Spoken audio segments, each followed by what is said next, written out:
To find the slope or y-intercept, or even the equation of a line when having 2 points, you'll simply go up to your pad and click over till you go to the green spreadsheet, hit enter, and then notice I got multiple spreadsheets, so I'm going to hit the X at the top right, and I'm going to click no, do not save.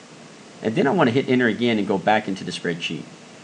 Change that first column, A to X, change B to Y, and then we're going to enter 2 points, representing 2 ordered pairs we either found from a graph or out of a table. Now once we enter those 2 ordered pairs, and for this example, notice I'm putting a 1 for X and a 4 for Y. Put them horizontally across. That's your ordered pair. And then I have a -1 and a -8.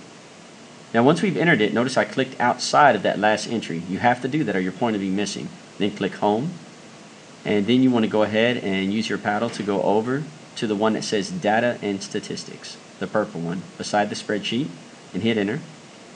Next, you'll go down and change your horizontal axis to X at the bottom and the vertical one to Y, that's on the left. And then hit menu, 4, which is analyze, 6, which is regression, and 1 for show linear mx plus b. Now notice you can see here that I have my equation there now. Notice that it does say y equals 6x plus -2.